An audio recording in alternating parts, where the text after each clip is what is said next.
Welcome to Parev TV. We are very excited to present today's program, an interview with Dr. Hayk Martirosyan, a political scientist, a politician who was recently elected council member of the National Democratic Alliance, and we'll be hearing and learning more about the National Democratic Alliance, which is a political movement in Armenia.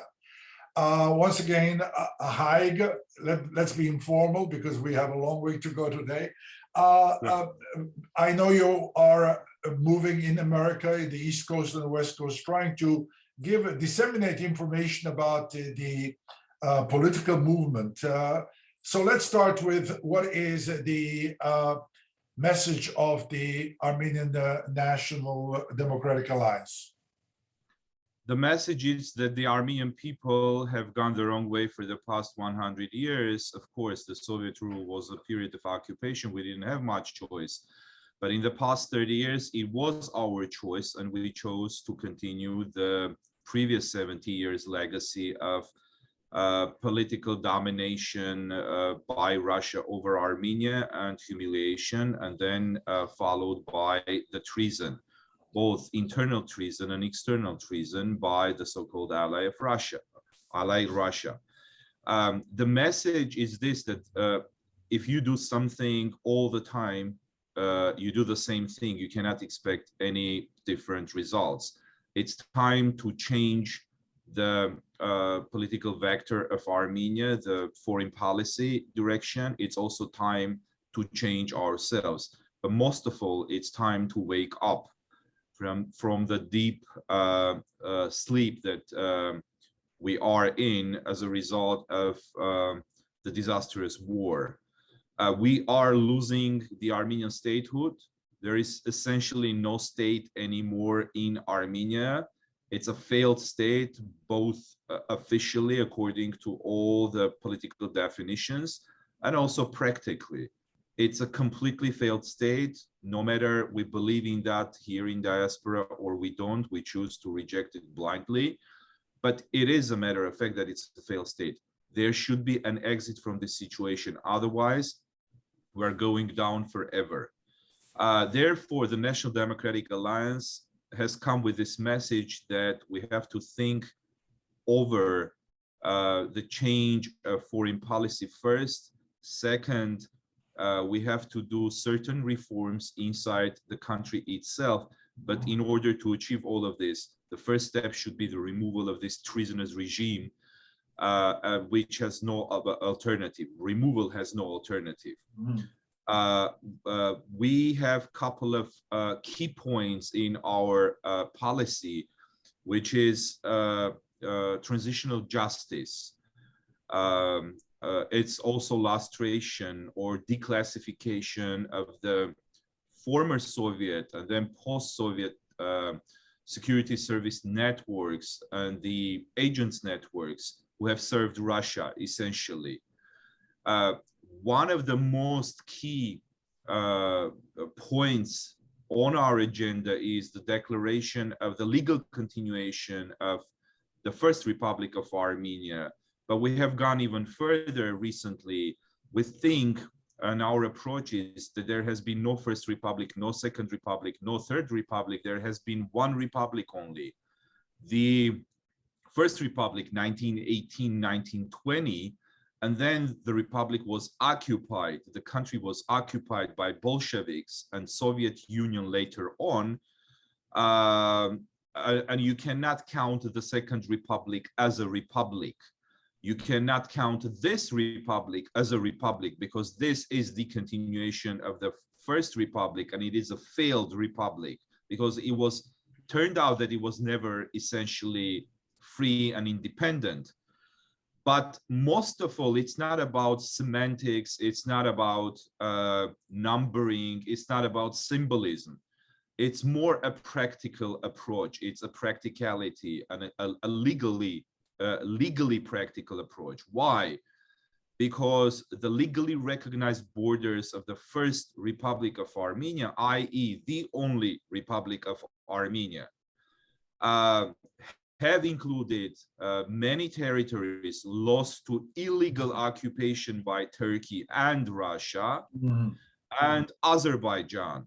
Notably, the whole Artsakh and Nakhichevan have been and still are legally parts of the Republic of Armenia. But under the pressure and under the direction of the Russian authorities for the past 30 years, the Russian regimes, the two essentially regimes that have continued each other, the Armenian regimes, starting from Martirosyan regime, have adopted a policy of separatism, i.e. separating Artsakh from the Republic of Armenia itself, falsely proclaiming independence in Artsakh in order to make it an object of negotiations between Russia and Azerbaijan, not Armenia and Azerbaijan, but Russia and Azerbaijan. And we see the results. We saw the results last year, 2020, notably, when Artsakh was taken and legally it was presented to the world, because the Armenian authorities never objected, as part of Azerbaijan, just basing that fake fact on the fact of transition or transfer of Artsakh from Armenia to Azerbaijan by Stalin's signature only, by the decision of Kavbureau, the Caucasian Bureau of Bolshevik Party.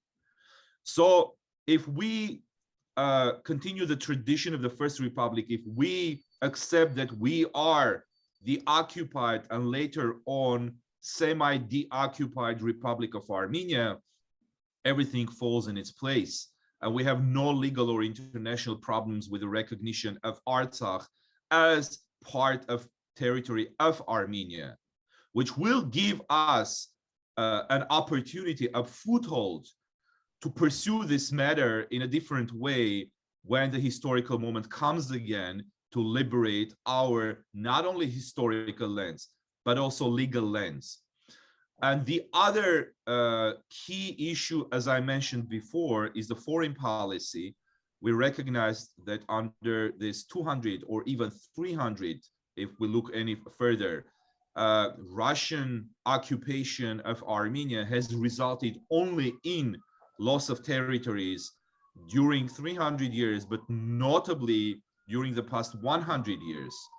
And especially when Russia or Russians, first Bolsheviks, and then this time the Kremlin, have been completely in charge of Armenia or for Armenia. They have given away our lands to Turks as a result of their deals, because Turkey and Azerbaijan have always been and will always be way more important for Russia than Armenians and Armenia. And their policy is always making backdoor deals and giving away lands of Armenia. And we saw that during this war. We are still seeing these things. Therefore, the National Democratic Alliance has one of its key points in its agenda as the shift of the foreign policy vector from Russian domination to alliance, not domination, but alliance with the West.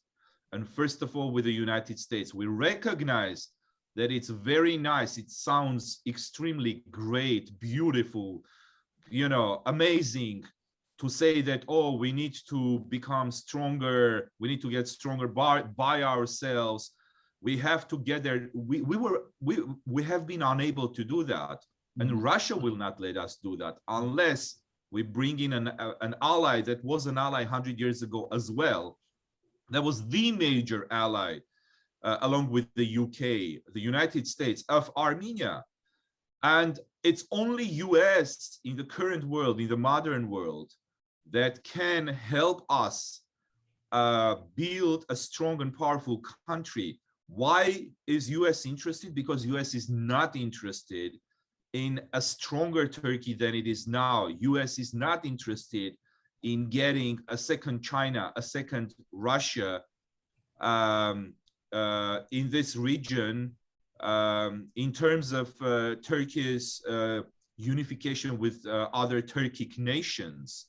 And Armenia is the bottleneck, stopper on the way of the greater and essentially invincible Turkey. If Armenia is eliminated by Turkey and Azerbaijan, Turkey is going to become unstoppable and uncontrollable, even by its NATO allies. That is why France and United States, first of all, are very much interested in preserving Armenia at least the way it is, or giving it more power in order to enable Armenia to survive. Because in this physical borders, which are not Armenia's legal borders, these are physical Bolshevik, Russian, Soviet borders imposed upon us by force, Armenia cannot survive.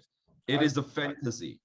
Let me just say there's a lot of stuff you covered, but let me go more about what I read today, this morning. And I would like to quote Lukashenko's, the Belarus president, who said that the ex-Soviet republics somehow must get together under Russian rule. And he said, I'm just quoting, he says, Armenia has nowhere to run to.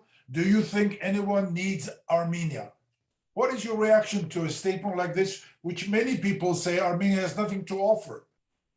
Based on what will any other country want us? It's the traitors, the cowards, and the idiots in Armenia and in diaspora that say Armenia has nothing to offer. Of course, Armenia has a lot to offer. Its strategic position. Of course, if we lose Syunik, then yeah, I will agree. There will be nothing to offer anymore. But Armenia is a crucial point on the map of not only South Caucasus, not only the whole Near East, but the whole region, and the whole region at large. Armenia is at the crossroads of major communications, transportation communications, but also political and geographical. It's a geographical and political hub. I told you, most of all, the biggest importance of Armenia in the eyes of the world, and notably the West, is that it acts as a roadblock on the way of Turkey to become a major uncontrollable world power. Nobody's interested in that. Nobody. Second of all, Armenia is an island, both culturally and also potentially politically, for the West in this particular region.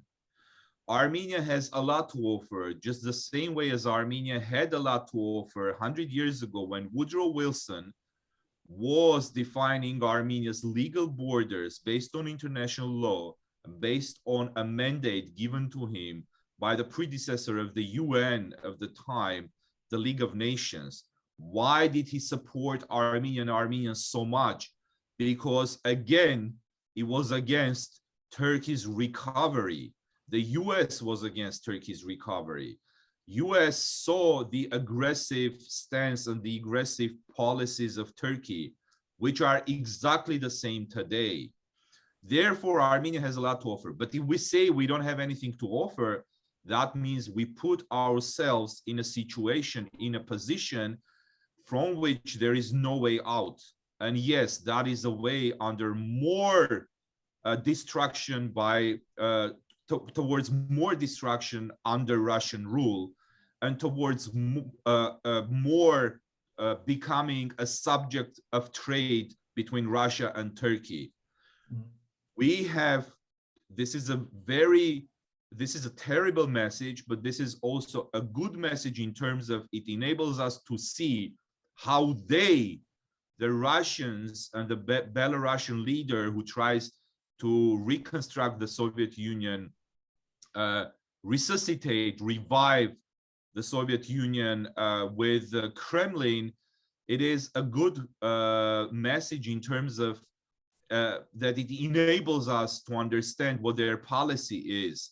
They want to destroy us completely. They want to establish 100% control and make another deal, this time about Syunik. Then it will be, of course, Yerevan, because who needs Yerevan if Syunik is gone? I mean, Yerevan will have no meaning if Syunik is gone. Hayk, yeah. You mentioned Wilsonian maps and Wilsonian promises. Ara Papian had the same message to us. We keep hearing these messages. The question is, these were promises, and promises where at the very end, these were not kept promises because of the business interests of America or any superpower that has interest. The question is, they will have to take care of themselves like Russia is taking care of itself. My question to you is, you have been, I would like to move ahead. You have been very active in the Serge Sarkisyan's government, and also a major supporter of Pashinyan during the Velvet Revolution. Then later on, you turned against Pashinyan. Tell me what went wrong. First of all, let me clarify, I have never been very active in Serge Sarkisyan's government.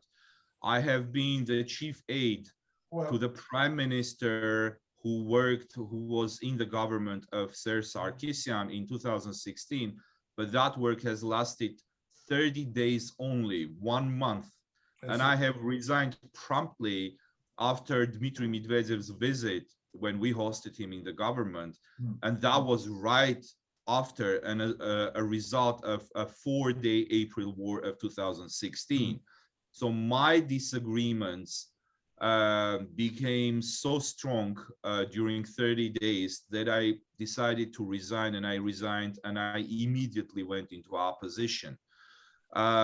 Before that, I never cuddled with, never cozied up with the government. I was criticizing it, but then I went into the government because I was promised freedom to act, and my logic was, in a situation when you have a dictatorship that's going to last, and the impression at that time was that those regimes are going to last for the longest time. So my approach was, it's better to get inside, try to do at least little things for the start, for the beginning, from inside, to help the people, to help the country in some way. But when I saw that the promises are falling through, that everything was a lie, and also seeing what happened during the 4-day war, Russia's role and how Armenia is going more under Russia, and some other disagreements as well with the head of the government, I decided to resign and I went into the opposition. Therefore, I have always been true to my beliefs, and that's why I have left everything at that point and become an opposition from there on. What comes to Pashinyan, it's not only me, it's 99.9% of the Armenian people worldwide. Most probably the number is symbolic, but most probably it's that big. Supported not Pashinyan, but they supported the so-called revolution that turned out to be a non-revolution. It turned out to be a special operation by Kremlin to replace Serge Sarkisyan with Karen Karapetyan, and along the way was hijacked by their actor, Nikol Pashinyan, who made a deal with Russians to become the prime minister, and most obviously offered them to do anything on their behalf. And I believe he even over-delivered more than Karen Karapetyan was planned by Russia to do. I was the first one to go against Pashinyan in late fall 2018, which is the same year as the so-called revolution, or the non-revolution as we call it, because I saw that he is deviating from the way promised, that he is betraying every single promise that he had given coming into power, that he's lying to the people. My last meeting with him was in a hotel in New York when he was the prime minister, and he came here, he had a speech at the Yale Club here in New York. And after that meeting, about 2 months later or 3 months later, I started criticizing him openly. Before that, the criticism is internally. That's what happened. And again, I stayed true to my principles, and I think that it's a good thing. I got a lot of criticism at that time, but right after the war, people realized how right I was. Unfortunately, I was right. I wish I was wrong. Now, let me go back to your first statement regarding the so-called Wilsonian Armenia, or the legal borders of the Republic of Armenia. Calling it a Wilsonian Armenia is more a symbolic thing, but there is legal borders. There are legal borders, and there is First Republic or the Republic of Armenia. Let me disagree strongly with your statement that promises were not kept, it was abandoned because of American interests, etc., etc. No, nothing like that ever happened. You cannot pinpoint any event or anything that America has betrayed Armenia. That didn't happen. What happened was the Republic of Armenia ceased to exist with its original government, legal government, because it was taken over by the Bolshevik occupying regime, by a gang of Bolshevik crooks and murderers who came into Armenia, who took over by force over the government. And on the other hand, Kemal was reconstructing and resuscitating Turkey. And neither Bolsheviks nor Kemal were recognized powers. They had no legitimacy at that point, but they took control over huge swaths of territories of Armenia. And after that, Bolsheviks made a deal with Kemal in their own interests. It's Russia who betrayed Armenia, not America, and divided Armenia in between themselves. What are Armenians expecting, looking back, America to do? Bring forces into Armenia and fight for Armenians in that period when America was not the superpower it is today, when it didn't have the influence it has today. I mean, why do we call it a betrayal by America? America did everything so that Armenia stands on its feet. But the thing is, what did America do during the 44-day war?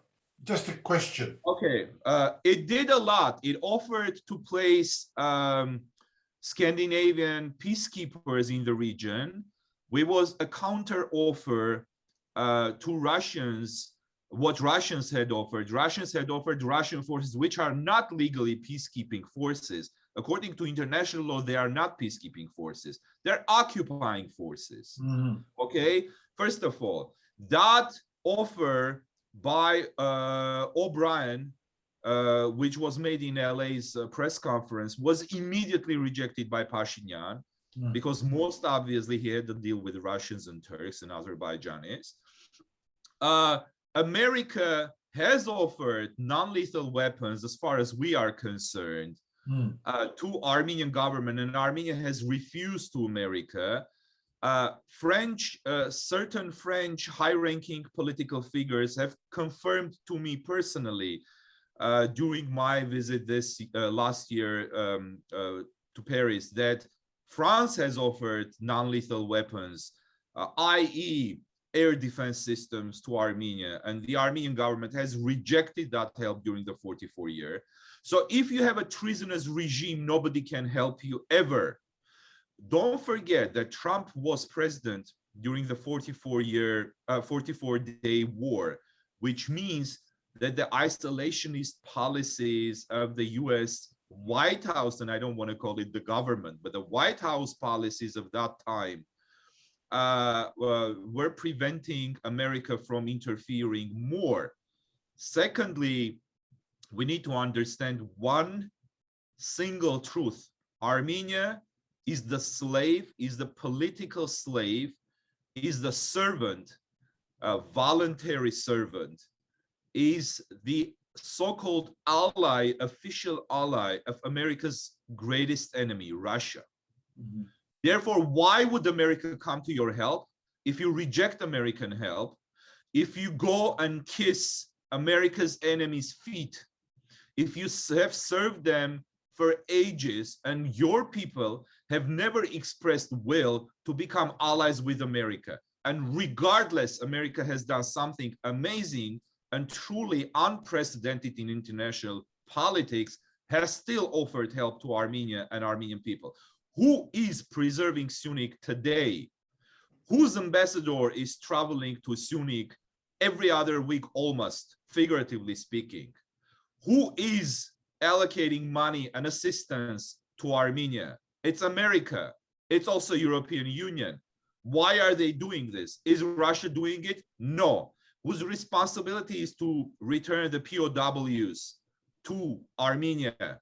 Whose responsibility is that? Who's the third party signatory to the act of capitulation of Armenia to Azerbaijan? Who is the author of the text? Russia. Russia is the guarantor. Russia does nothing. America has helped to return 15 POWs, prisoners of war, from Azerbaijan. Russia does nothing. So therefore, we shouldn't be blaming America. We shouldn't be acting like fools and blaming the only power that's able to save us at this point. Yes, again, returning to what I said, it's very nice to think that we can become powerful and etc. We have failed in doing that for the past 100 years, especially the past 30 years of the so-called independence. We will be unable to do that now by ourselves. While America is not a colonizing force, at least for the past 40, 50 years at least, it has never destroyed its allies. It has never betrayed its allies anywhere else.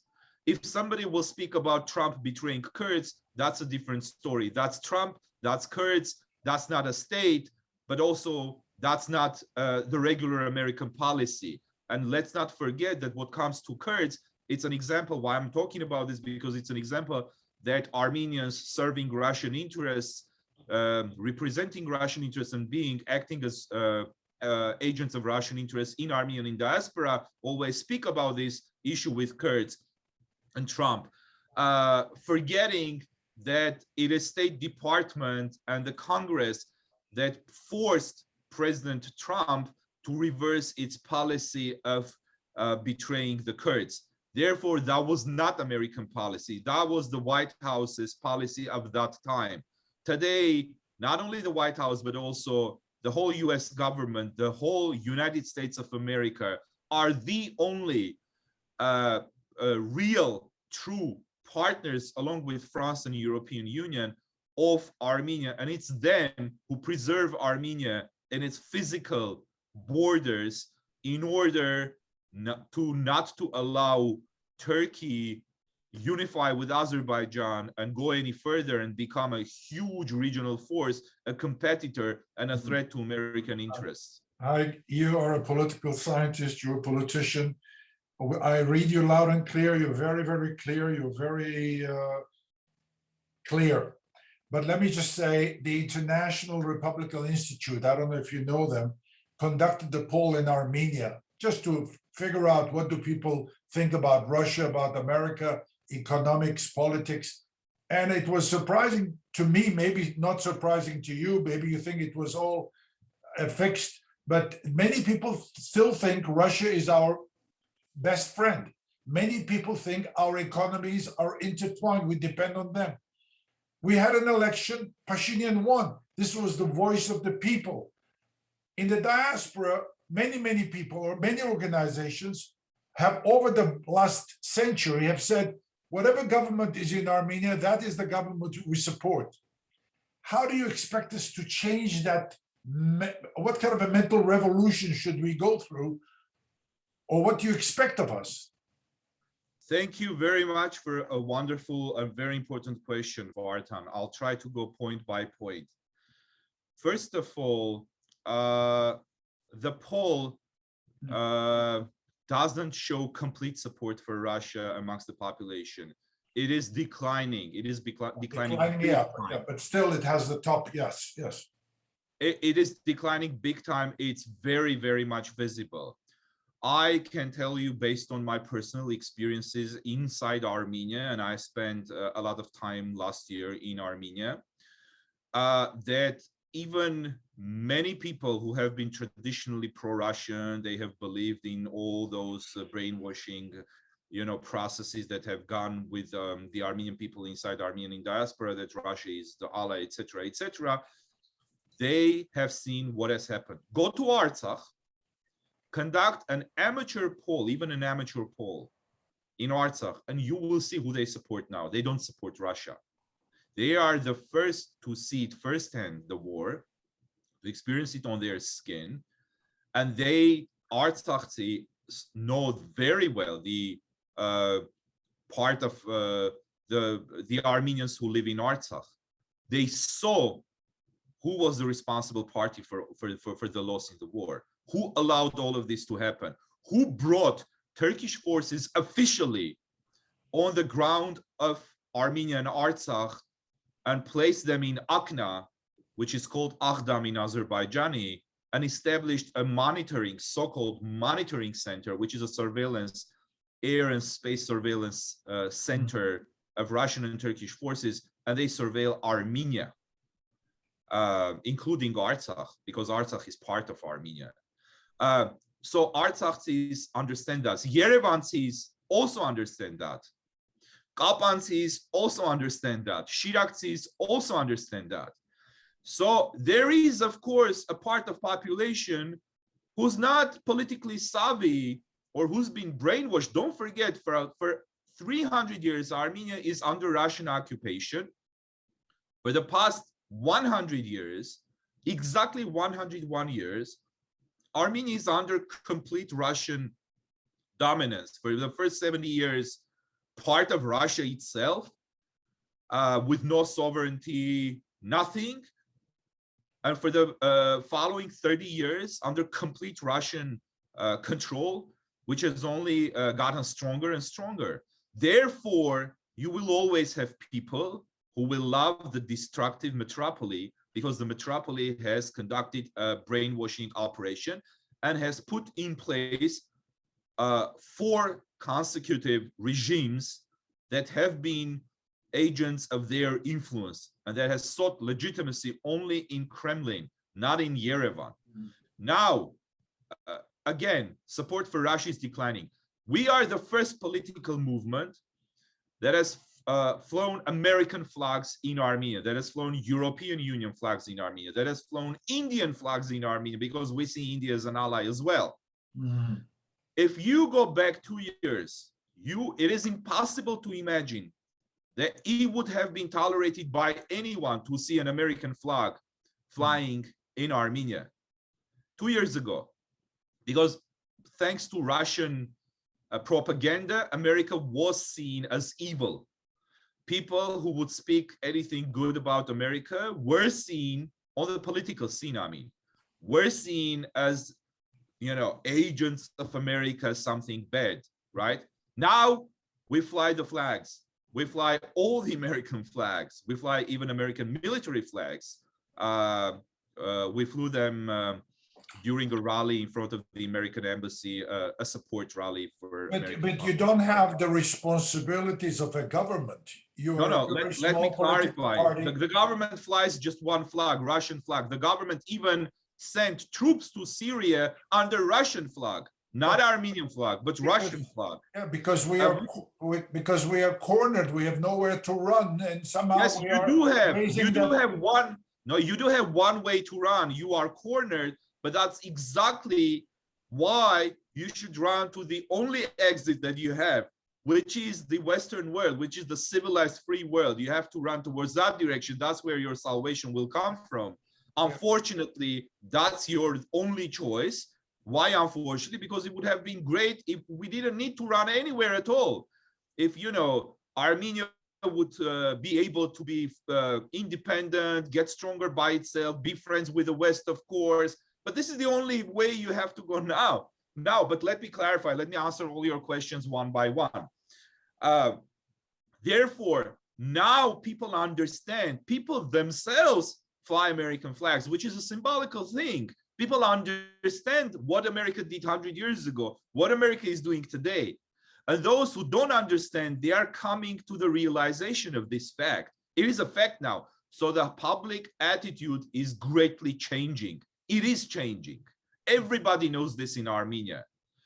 Yes, there are still many people who don't say Russia is an ally, who used to say that, but who say, you know what?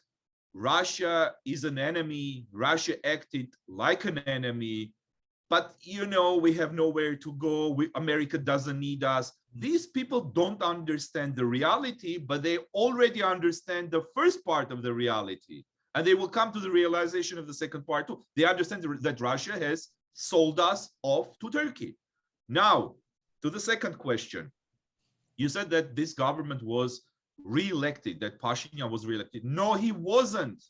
Well, international bodies accept. How do you elect any Doesn't government? matter Based because on nobody Hayk's was decision? able, was able to register fraud on a large scale because the mechanisms of fraud Yeah. and election rigging Yeah. have been so well, polished Yes. in the later years.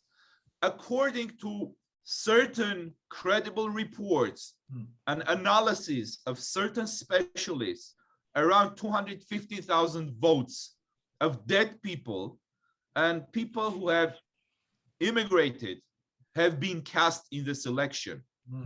And also, if you look at the picture, who got into the parliament, it's Pashinyan, it's Robert Kocharyan's regime, which is a Russian proxy, direct proxy in Armenia, his party, his bloc, and it's Ser Sarkisyan's bloc, also a Russian agent bloc. They got into the parliament, nobody else, not even Pashinyan's proxies. Why is that? Because Kremlin was the decision maker in this election. It is impossible that Armenian people would go and they would choose only three powers, the three powers that have destroyed Armenia: Pashinyan, Kocharyan, and Ser Sarkisyan. Do you believe this? No. Russia wanted to have a parliament in order to pass all the ratification of the future documents to come through the parliament effortlessly, and not to have even a slightest hint of opposition inside the parliament. Therefore, we believe, and many people do believe, that these elections were greatly rigged. But the technology is different. The rigging doesn't happen mostly during the day of the election. It happens pre-election and post-election period. And you cannot see that. Then the international observers come, they just register what they saw. They don't conduct deep investigations. Now, let me give you one more example and pass to the other one. Sorry, just to finish the thought. We, the National Democratic Alliance, Azgain Ժողովրդավարական Bever, was a participant in these elections. What happened? I can give you, and we have presented these facts to the Attorney General's office, which is called General Prosecutor's Office or something like that in Armenian.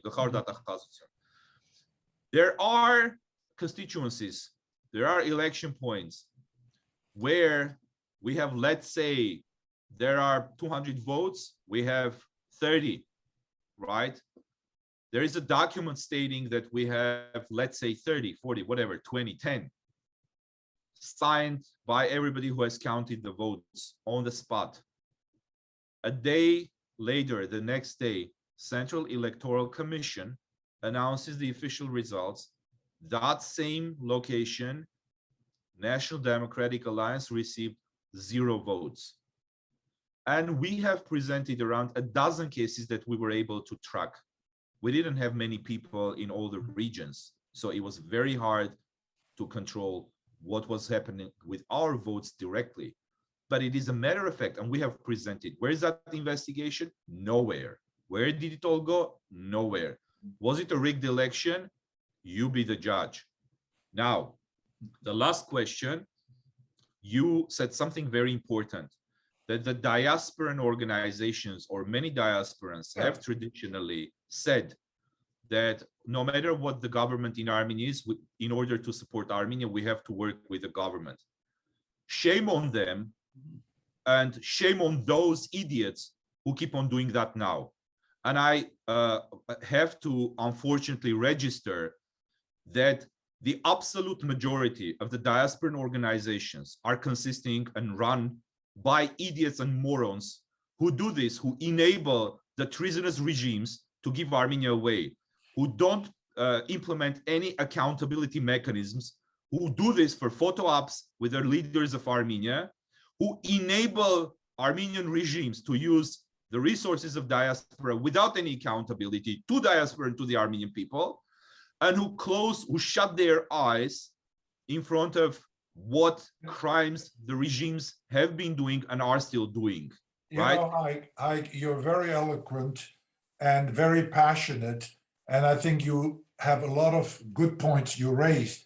But when you cross the line and go a little bit too extreme, call people idiots, No, that's not people extreme, blind out, Vartan. I think you're Please, losing not that points. we have. I think people get turned off by these remarks. I don't care, Vartan. No, Truth but you must have be to care told. if you It's want to enough. get into power. If you want to run the country, you have to care. No. Otherwise, We are not going to promoting play dictatorship. hypocrites. We are not going to play hypocrites. And I'll tell you this. No, We they're don't trying count their on best. It's not easy. You know, it's very easy for a bachelor to talk about divorce.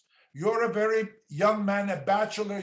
You're preaching divorce, and these people are married people, married to these organizations, married to Armenian interests, because these are the people and organizations that Let kept me the tell you this. diaspora alive. Let me tell you. Yeah, let me explain my point. Let me explain my point and tell you why this is not crossing the line. First of all, it's enough of hypocrisy. It's enough of, kissing hands. It's enough of all of these. There has been no use from these people or these organizations for the country. There has been use for them or for the regimes, right? Okay. Now, the war was such a shock. Yes. The war brought us to the end game, to the point from which it's a point of no return. We're standing at that point. We are on the path of self-destruction and destruction, of annihilation. That happened because there was no accountability on the part of the regime and on the part of the diasporan leaders. And I'm not calling this the diaspora. I'm calling out the diasporan leaders. Not everybody. I said 99%. There's 1% still. That's good. What was going on in here? Now, there is just one political power in Armenia. That's National Democratic Alliance. That's speaking the truth. That's speaking shocking things like alliance with America to the Armenian people. And people are receptive to this. In diaspora, majority of those leaders, even inside America, and mostly inside America, they are against this only way of salvation for the Armenian people, saying that we need to work with Russia. We need to kiss their hands even more now. I mean, this is idiocy. It's an idiocy. You have to call it an idiocy, right? We are not trying to cozy up with people. Let me give you a name. We asked Tufenkian one of those days to provide us with a hall for our meeting with the New York community. I would rather you not mention names, but if you why want not? to, But why not? Why not, Vartan? Why are we afraid of calling because names? these are noble organizations who have done their share and they do a lot in Armenia. You say they're not good enough. It's good. We appreciate what they do, but I'm telling AGBU you, does, Birthright of Armenia does, Tufenkia does. There are many. Nobody cares about Birthright. You're losing Armenia. It's time to act now. It's time to act now. You build a hotel. You do this. You do that. Nobody cares now. Nothing counts. You don't even have to build hospitals now in Armenia, because those hospitals will go to Azerbaijan just the same way as they did go in Artsakh. You have to change the political. Let me finish, Vartan, please. You have to change the political system. The only power that brings change is us. Everybody who refuses to work with us and who goes against our agenda, not us, our agenda is going against Armenian people's interests. Now, why I'm saying Tufenkian? Because tomorrow we're in power, Tufenkian will provide us with his hall. Today he's not. And I'm not blaming him for that. I'm blaming him for not understanding what's happening and what is what. We don't want these people tomorrow to come and build hospitals and hotels. We will be able to bring huge investments from other countries into Armenia to build all of this without their diasporan pennies. My point is, it's time to shake ourselves. It's time to stop being hypocrites. It's time to stop being photo op maniacs. It's time to stop craving for medals and recognition by the Armenian regimes and governments. It's time to act. In order to act, there is just one political power in Armenia. Unfortunately, I wish we had competitors in Armenia. I wish there was another major power politically in Armenia who would say the same things as we say, and they would come to power. It's not that we want to get into power. It's not on our agenda. We understand in order to realize these things, we have to come to power. But we're not craving for power. My point is, if we don't shake ourselves, things will go the same way as they have been.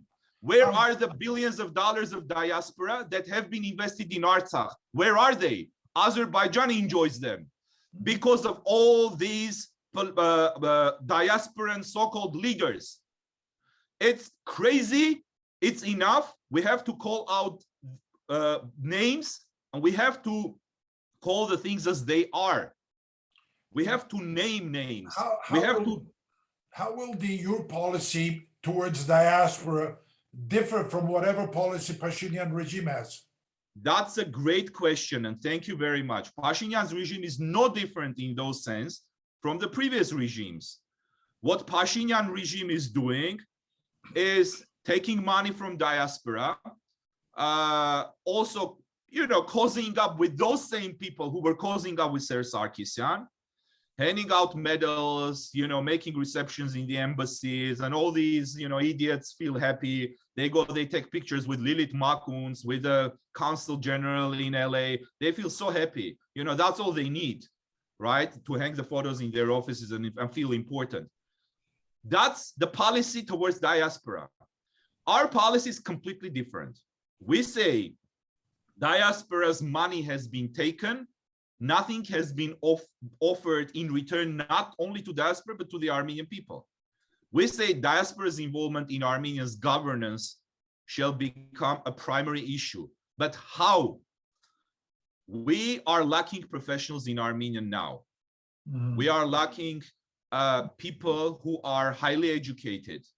Either they immigrated or the current education system has killed all the possibility of having highly trained professionals. We are going to invite professionals from diaspora to work in all levels of government.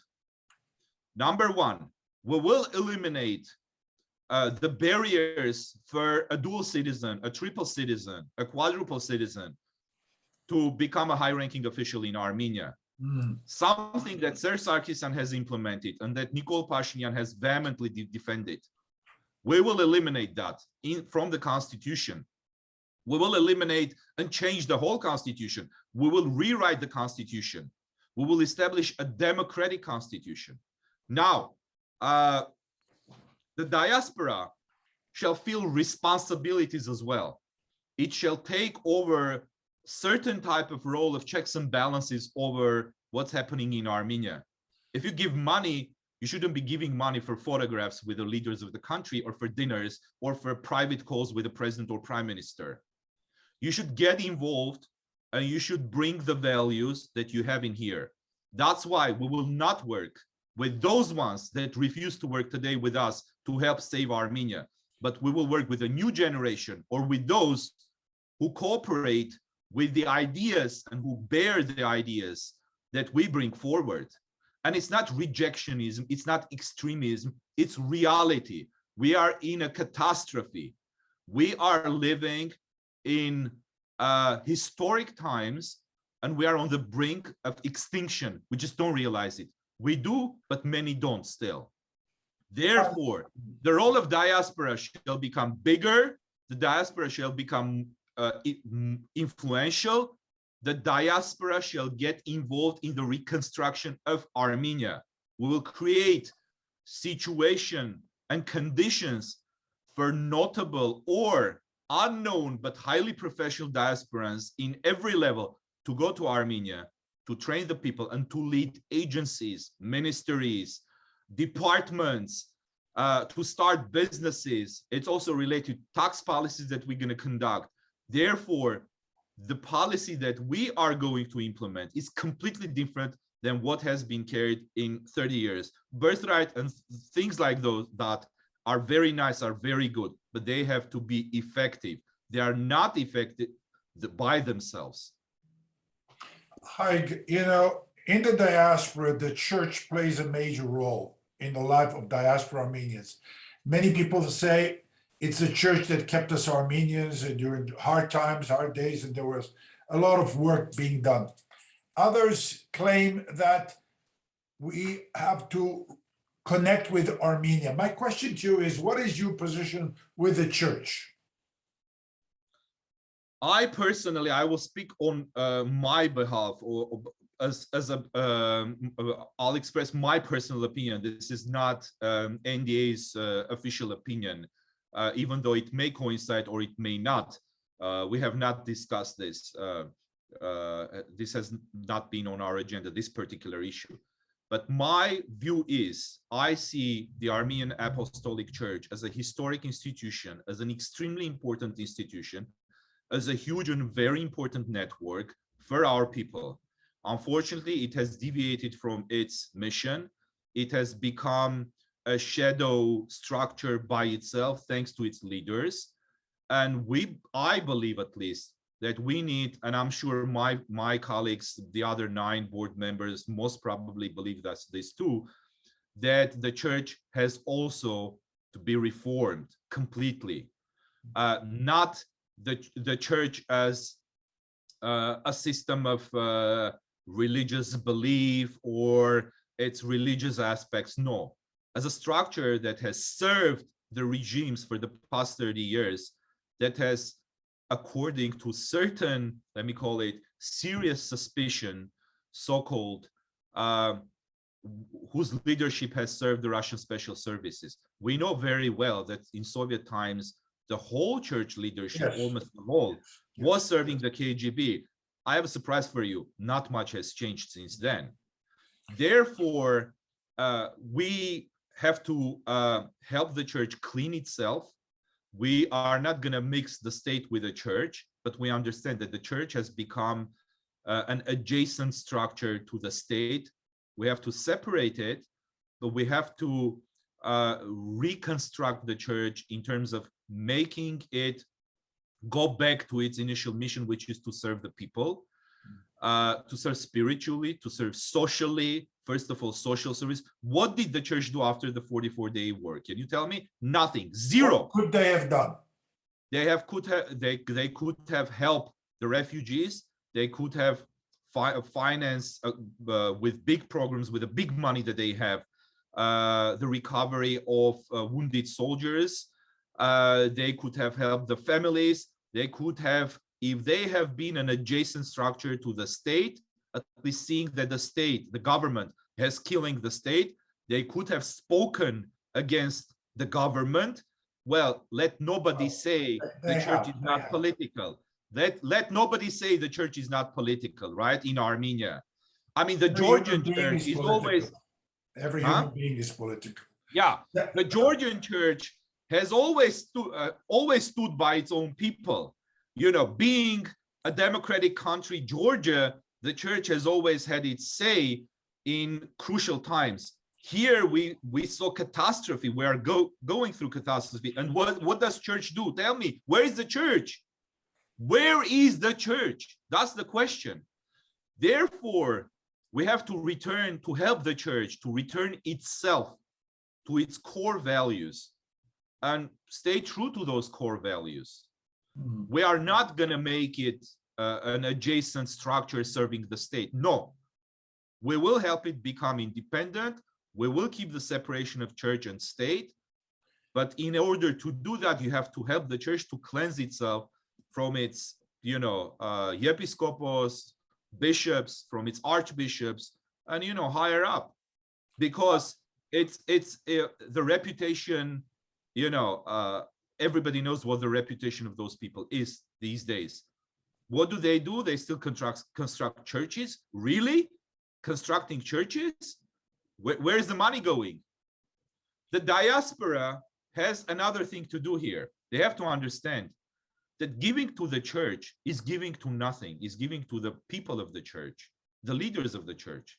The diasporans shall start investing in the Armenian people, but not the social programs, because everything is going to be lost again because of the policy of the regime. Unless you bring regime change to Armenia, unless you stop cooperating with the Armenian regimes, the treasonous regimes. What if tomorrow Erdogan is Armenia's president? You're going to cooperate with the Armenia's president at that time? I mean, that's why I'm calling them out. That's why I'm calling them to shame, Therefore, we have to change the policy. The church was destroyed by Russians. That much I would say. But the thing is, we had to build it. And today we have over 120, 200 seminarians in the seminaries of the church. And that too needs money. and these seminarians are coming to United States and France and Europe and serving the church and thus serving the people. So a lot is happening. I don't want to go into deep as to what the church does. Let me just wrap it up with the issue of the Armenian genocide. There's a lot of talk about normalization with Turkey, and there's also talk with no conditions, and Armenia not moving into that negotiation without making condition of the genocide. What is your take? My take is this is a pro-Turkish government in Armenia. This is an anti-Armenian government. This is a regime that carries out Turkish agenda. Now, what does it mean going into negotiations without preconditions? Yeah, Turkey has no preconditions because all of its preconditions have been already met or are being met. They are being met, and there are preconditions, one of which is the abandonment of the Armenian state, and also by proxy by the diaspora that's the government is going to be forcing to diaspora through those leaders that I was, in your words, crossing the line, calling them out, to forget about the issue of the recognition of the genocide. But that's not the worst thing. The worst thing is that Armenia, essentially, officially, the regime has recognized Artsakh as part of Azerbaijan by this person who occupies the office of the prime minister. When he says the western regions of Azerbaijan, he means Artsakh, he means Karvajar, he means all the territories that were liberated that are still part of legally Republic of Armenia, but he recognizes them as part of Azerbaijan officially. When he calls names, Azerbaijani names of the locations in Armenia, when he says Chaizami, Eyvazli, etc., that's an official point. That's a very special point that he makes. And what do the leaders here do? They sit and they smile, or they dislike it, but they say, oh, that's the regime in Armenia, we have to help them. Really? Okay, now, the take is this. It's very clear this regime is moving according to Turkish and Azerbaijani plans. And it's, we believe, it's our belief that they have a deal with Turkey and Azerbaijan, that they represent Turkish and Azerbaijani interests, and that they drive the country towards the assimilation and annihilation and swallowing by Turkey and Azerbaijan.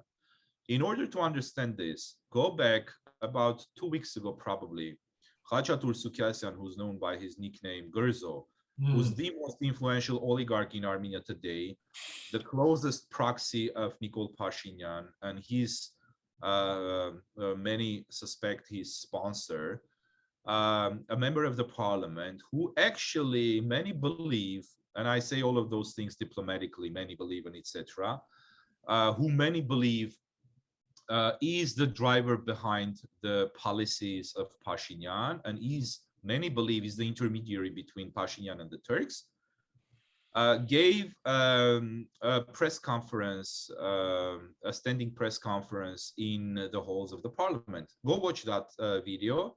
You will understand where Armenia is moving. Turks are coming. They are going to be establishing themselves in Armenia. He said that he had essentially ordered the hospitals to get ready to prepare for the influx of Turks who will come to hospitals to get medical treatment. We understand what that means. And the whole policies are laid bare in his speech. Speaking about the massacres and the genocide, he says, so what? French have killed the English have killed the French, everybody has killed each other. Speaking about our people being killed